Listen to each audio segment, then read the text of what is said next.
લોકસભાની ચૂંટણીને લઈને ગુજરાતની રાજનીતિ ગરમાઈ ગઈ છે।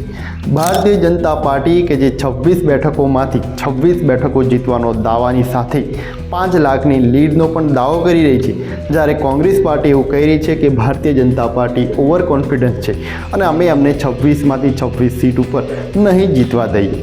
જોકે કોંગ્રેસ પાર્ટીના નેતાઓ જે કહેતા હોય છે એમાં ખાસ ધ્યાન આપવા જેવું નથી હોતું અને લોકોને વિશ્વાસ પણ નથી હોતો, પરંતુ ભારતીય જનતા પાર્ટી જે કહેતી હોય છે એ કરી બતાવતી હોય છે અને એના કારણે આવનારી આ લોકસભાની ચૂંટણીમાં થોડાક જાતીય સમીકરણો છે કે જે કોંગ્રેસ તરફી રહી શકે એમ છે અને એ જાતીય સમીકરણોના કારણે કદાચ કોંગ્રેસને થોડોક ફાયદો થઈ શકે એમ છે। ગુજરાતની 26 બેઠકોમાંથી વિપક્ષ માટે અમુક એવી બેઠકો છે કે જે આ વિપક્ષ સારો એવો ભાગ ભજવી શકે એમ છે, જેમ કે ભરૂચ લોકસભા, પાટણ લોકસભા, બનાસકાંઠા લોકસભા, આવી બધી અમુક એવી બેઠકો છે કે જ્યાં વિપક્ષ સારો એવો ભાગ ભજવી શકે છે। એટલા જ માટે વિપક્ષ પણ આ વખતે થોડોક ભારતીય જનતા પાર્ટી સામે પ્રહાર કરી રહી છે કે અમે ભાજપને 26માંથી 26 બેઠકો ઉપર નહીં જીતવા જઈએ। પરંતુ આ વખતે ભારતીય જનતા પાર્ટીની સામે જો કોંગ્રેસ કદાચ જીતી ન શકે છતાં પણ તેઓ ટક્કર આપી શકે એવું તો દેખાઈ જ રહ્યું છે અને રાજકારણ છે એટલે એમાં કંઈ નક્કી નથી હોતું। છેલ્લી તકે ઘણા બધા એવા સમીકરણો બદલાઈ જતા હોય છે અને જે પાર્ટીની આશા ન હોય એ પાર્ટી પણ જીત તરફ લઈ જતા હોય છે।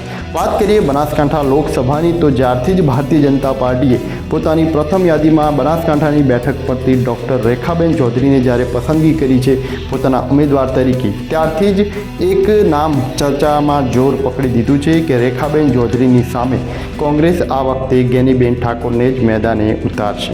જ્ઞાનીબેન ઠાકોર કે જે હાલ વાવના ધારાસભ્ય છે અને વિપક્ષમાં તેઓ ધુરંધર નેતા કહી શકાય।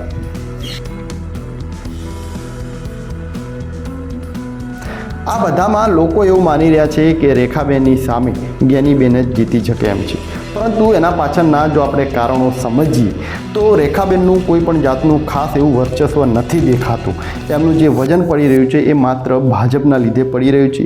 લોકો ભાજપ પ્રત્યે જે ભરોસો છે એના આધારે જ લોકો એવું કહી રહ્યા છે કે રેખાબેન જીતી શકે એમ છે, કેમ કે લોકો ઉમેદવારને જોઈને નહીં પરંતુ ભાજપના કમળને જોઈને વોટ આપવાના છે, એટલે એના જ લીધે રેખાબેનની જીત પાકી છે એવું ઘણા બધા એવા લોકો કહી રહ્યા છે। જ્યારે જ્ઞાનીબેનનું જે વાત કરીએ તો જ્ઞાનીબેન એ પોતાના દમ પરના નેતા કહી શકાય। પોતાના દમ પર જ તેઓ આખું મોટું એવું વર્ચસ્વ બનાવી બેઠા છે અને બનાસકાંઠાના મહિલા નેતાઓમાં જ્ઞાનીબેનનું ઘણું એવું વર્ચસ્વ જોવા મળી રહ્યું છે। બીજી કોઈ પણ એવી મહિલા નથી કે જેનું જ્ઞાનીબેનથી વધારે વર્ચસ્વ જોવા મળતું હોય, એટલે આ જ કારણે જ્ઞાનીબેનનું વર્ચસ્વ વધારે છે। રાજકારણમાં ઘણા નાનપણથી તેઓ છે, એના કારણે ક્યાંક ને ક્યાંક લોકો એવું માની રહ્યા છે કે જ્ઞાનીબેન એ રેખાબેનને ટક્કર આપી શકે એમ છે અને કોંગ્રેસ પાર્ટીએ હજી સુધી જ્ઞાનીબેનને ઉમેદવાર જાહેર નથી કર્યા, છતાં પણ જ્ઞાનીબેને તો પોતાનો પ્રચાર પણ શરૂ કરી દીધો છે। પરંતુ જો કોંગ્રેસમાંથી જ્ઞાનીબેનને ટિકિટ મળશે તો શું ઠાકોર સમાજને બીજા લોકો સપોર્ટ કરશે ખરા?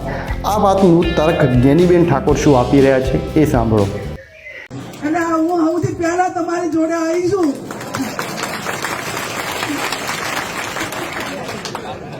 અને પછી એવું ઘણી વખત કે ઠાકોર સમાજને તમે ટિકિટ આપી તો ઠાકોર સમાજને જ્ઞાનીબેને ચા પૂછવું છે તો આ પૂછવા પણ આવીશું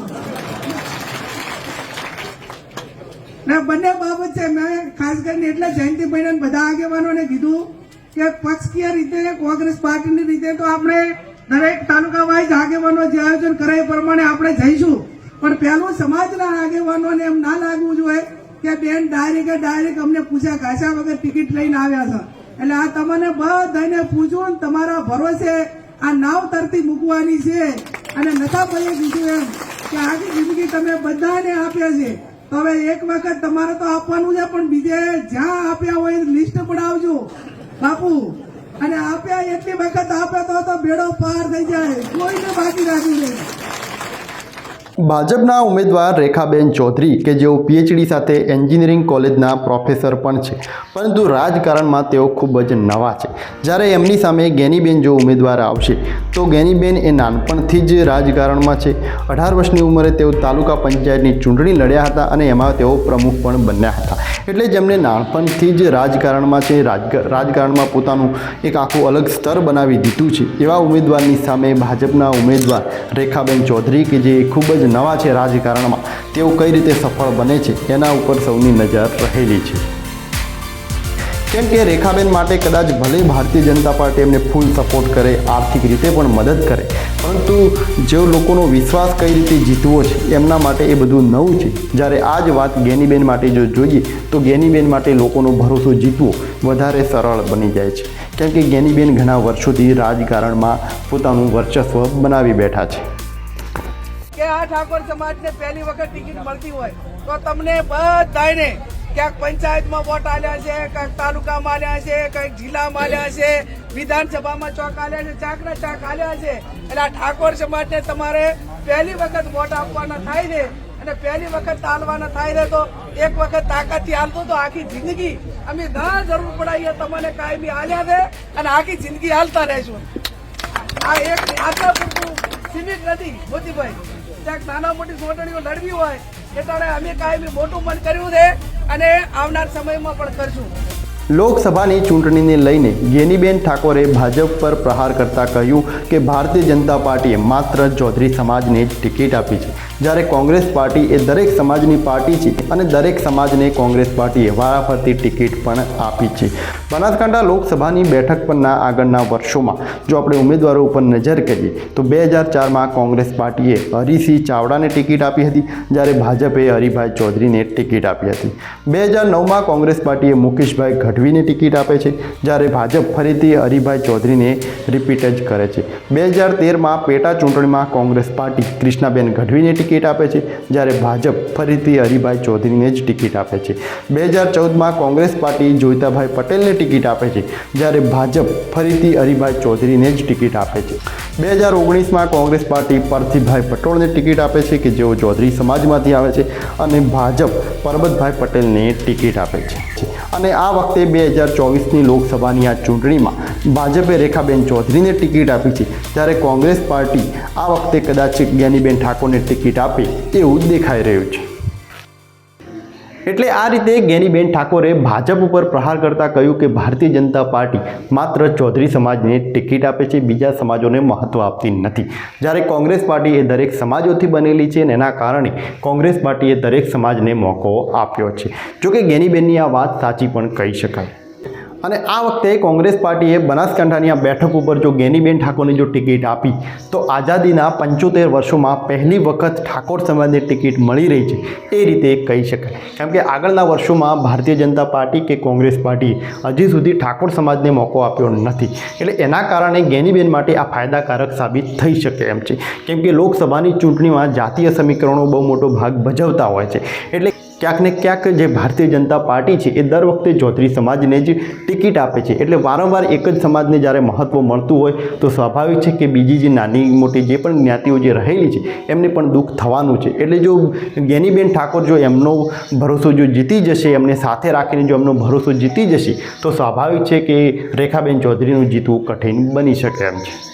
તમારા બધાની લાગણી છે ને અગાઉ ભાઈ નતાભાઈ સાહેબે ખૂબ સારી વાત કરી કે આઝાદીના 75 વર્ષમાં ઠાકોર સમાજને લોકસભાની ટિકિટ આ પહેલી વખત મળે છે અને પહેલી વખત મળતી હોય ત્યારે એ ટિકિટ ગેનીબેન ઠાકોરને કે વાવના ધારાસભ્યને નથી મળતી.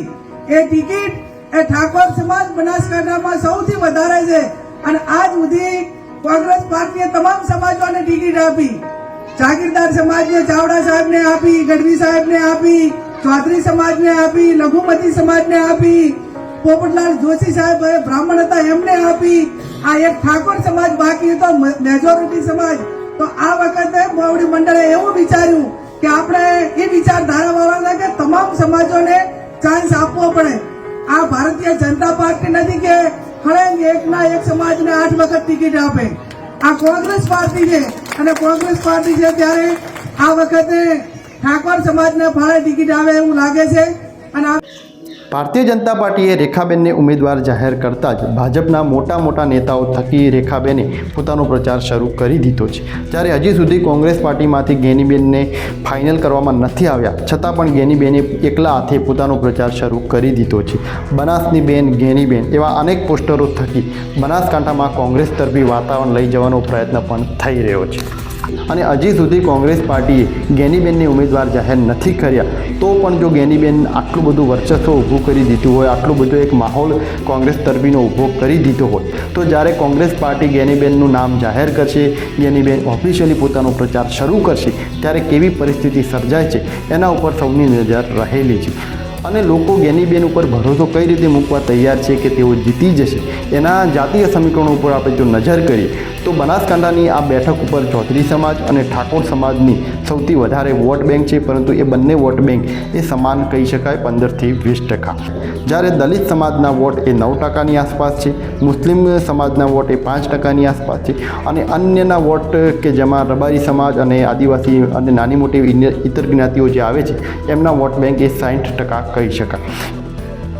એટલે ગેનીબેન ઠાકોરે ભાજપ પર પ્રહાર કરતાં કહ્યું કે ભારતીય જનતા પાર્ટી માત્ર ચૌધરી સમાજને ટિકિટ આપે છે, જ્યારે બીજા સમાજોને મહત્ત્વ આપતી નથી. એટલે ગેનીબેન ક્યાંક ને ક્યાંક કોંગ્રેસ તરફી વાતાવરણ લઈ જવાનો પણ પ્રયત્ન કરી રહ્યા છે, અને એમનું ફોકસ છે કે દલિત સમાજના વોટ, મુસ્લિમ સમાજના વોટ અને અમુક જે નાની મોટી જે જ્ઞાતિઓ રહેલી છે કે ભારતીય જનતા પાર્ટી હંમેશા તેમને અવોઇડ કરે છે, એમને મહત્ત્વ નથી આપતું, એ બધા સમાજોના વોટ લેવાનો પ્રયત્ન કરી રહ્યા છે.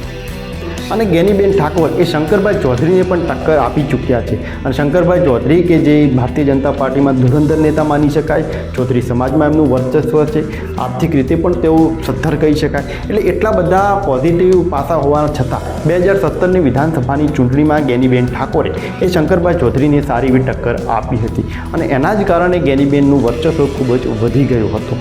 એટલે જો શંકરભાઈ ચૌધરી જેવા ઉમેદવારને પણ તેમને જો ટક્કર આપી હોય તો રેખાબેનને ટક્કર આપવી એમના માટે કોઈ મોટી વાત નથી. અને ગેનીબેન ઠાકોરે જ્યારે પોતાનો પ્રચાર જ્યારે શરૂ કરી દીધો છે, ત્યારે ભાજપના ઉમેદવાર રેખાબેન ચૌધરી ઉપર એમને જ્યારે પ્રહાર કરતા એક વાત કરી કે રેખાબેન ચૌધરી કે જે ભાજપના ઉમેદવાર છે તેઓ વડગામના વતની છે, એટલે પાટણ લોકસભામાં તેઓ આવે છે, અને બનાસકાંઠામાં લોકસભામાં એમને કંઈ લેવા દેવા નથી. એટલે બનાસકાંઠાની જનતાને રેખાબેનનું મામેરું ભરવાની જરૂર નથી, ગેનીબેનનું મામેરું ભરવાની જરૂર છે. એટલે ક્યાંક ને ક્યાંક ગેનીબેન પણ પ્રહાર કરવામાં માહિર છે, અને એમને રેખાબેન ઉપર પ્રહાર કરવાનું શરૂ કરી પણ દીધું છે. સમાજના લોકોની એક આપણી સંસ્કૃતિ રહી છે, અને સંસ્કૃતિ એ રહી છે કે કોઈ પણ આપણી બહેન હોય, આપણી દીકરી હોય, ત્યાં એને અહીંયા સારો રૂડો પ્રસંગ આવ્યો હોય ત્યારે આપણે એને ત્યાં મામેરું લઈને જતા હોય છે. એટલે પહેલી વખત એનું સંતાન પહેલું સંતાન પડે એ ટાઈમે કડા ધડા મામેરું હોય, અને બીજી વખત બધા જે મળે એ કપડાં લઈ જવાનું હોય. પણ મારું તો આ તમારું મામેરું ભરવા માટેનો આ પહેલું જ છે, એટલે કડા ધડાનું છે. અને પહેલી વાર મામેરું ભરવાનું છે ત્યારે હું મામેરા પાસે હકદાર પણ છું બાપુ, કેમ કે હું બનાસકાંઠા છું, મારો મત વિસ્તાર એ પાટણનો નથી. સામેના ઉમેદવારી આપણા મહેમાન છે, એમનો મત વિસ્તાર, એમનું વતન તો વડગામ છે, અને વડગામ એ આપણા બનાસકાંઠા ને પાટણ જિલ્લાની અંદર આવે છે. એટલે મામેરાની સાચી હકદાર બનાસકાંઠા જિલ્લા પાસે 18 આલમ પાસે હું પોતે છું. તો આ રીતની પરિસ્થિતિ કહી શકાય ભાજપ અને કોંગ્રેસના ઉમેદવારો માટે. જો કોંગ્રેસ પાર્ટીએ ગેનીબેન ઠાકોરને જો ટિકિટ આપે છે તો ગેનીબેનને ધ્યાન રાખવું પડશે કે રેખાબેન પહેલાં એમને ભાજપની સામે ટક્કર આપવાની છે, કેમ કે રેખાબેનનું ભલે વર્ચસ્વ ન હોય, પરંતુ તેઓ ઉમેદવાર એ ભારતીય જનતા પાર્ટીમાં છે, અને લોકો એ ભાજપને જોઈને જ વોટ આપે છે. મોદી સાહેબના જ નામ પર તેઓ કમળનું બટન દબાઈ દેતા હોય છે, ઉમેદવાર સાથે તેઓનું કંઈ લેવા દેવા હોતું નથી. એટલે આ વાત ઉપર પણ ગેનીબેને ફોકસ કરવાની જરૂર છે. એટલે જોવાનું રહે છે કે ગેનીબેન ઠાકોર એ બનાસકાંઠાની જનતાનો ભરોસો જીતી શકે છે કે નહીં. ભરોસાની વાત કરીએ તો ગેનીબેન પણ ભરોસો જીતવામાં ક્યારેય પાછળ નથી રહ્યા, કેમ કે 2017ની વિધાનસભાની જો ચૂંટણી તમને યાદ હોય તો એ વખતે ગેનીબેનની સામે ભાજપના ઉમેદવાર તરીકે શંકરભાઈ ચૌધરી હોય છે, અને એ વખતે શંકરભાઈ ચૌધરી એ ફોર્મ ભરાવતી વખતે કેટલા બધા મોટા મોટા દિગ્ગજ નેતાઓને ત્યાં બોલાવે છે, જ્યારે એ જ વખતે ગેનીબેન ઠાકોર ફોર્મ ભરતી વખતે માત્ર બનાસકાંઠાના જે આગેવાનો હતા એમને જ સાથે લઈને જાય છે, અને એ વખતે એમણે એક વાત કહી હતી કે 18 આલમના લોકો મારી સાથે છે. આ જે વાત છે ને કે 18 આલમના લોકો મારી સાથે છે, એ વાત ગેનીબેન માટે બહુ મોટો ફાયદો કરાવી જતી હોય છે. એટલે આ વખતે પણ ભલે કદાચ રેખાબેનનું વર્ચસ્વ અને ભાજપના ઉમેદવાર છે અને ભાજપનું થોડું વર્ચસ્વ વધારે છે, પરંતુ 18 આલમની જે વાત છે એ ક્યાંક ને ક્યાંક ગેનીબેનને મદદ લઈ જતી હોય છે. એટલે ભરોસો જીતવામાં ગેનીબેન પાછળ નથી રહી જતા. એટલે હવે આગળના સમયમાં બનાસકાંઠાની જનતાનો ભરોસો કઈ રીતે જીતે છે એ જોવાનું રહેશે. આવનારી આ લોકસભાની ચૂંટણીમાં કોંગ્રેસ માટે ખોવા માટે કંઈ જ નથી. જ્યારે ભારતીય જનતા પાર્ટીને 26 બેઠકો કહી શકાય. એટલે ભારતીય જનતા પાર્ટી આ 26 બેઠકો જીતવા માટે કેવા એવા પ્રયત્નો કરે છે એના ઉપર સૌની નજર રહેલી છે. અને કોંગ્રેસ પાર્ટી કઈ રીતે હવે બનાસકાંઠાની આ બેઠક ઉપર શું એવી પરિસ્થિતિ ઊભી કરે છે એ પણ જોવાનું રહે છે. અને જ્ઞાનીબેન માટે જો જીતવું હોય તો એમને રેખાબેન કરતાં ભાજપ ઉપર નજર કરવાની રહેશે, કેમ કે એમની ટક્કર એ ભારતીય જનતા પાર્ટીની છે. અને ભાજપનો કોઈ પણ ઉમેદવાર હોય વોટ તો માત્ર કમળની, એ રીતે ભારતીય જનતા પાર્ટીની આખી અલગ રણનીતિ છે. એટલે એના કારણે જ્ઞાનીબેન ઠાકોરે ભાજપને કઈ રીતે ટક્કર આપે એના ઉપર સૌની નજર રહેલી પણ રહેશે. આવનારી આ લોકસભાની ચૂંટણીમાં કોંગ્રેસ પાર્ટી અને ભારતીય જનતા પાર્ટી કઈ એવી પરિસ્થિતિઓ ઊભી કરે છે, શું છે આખું બનાસકાંઠાનું રાજકારણમાં, ગુજરાતની રાજનીતિમાં શું થાય છે, એની સચોટ માહિતી જોવા માટે ચેનલને સબસ્ક્રાઈબ કરીને જોતા રહો સચેત વિજય.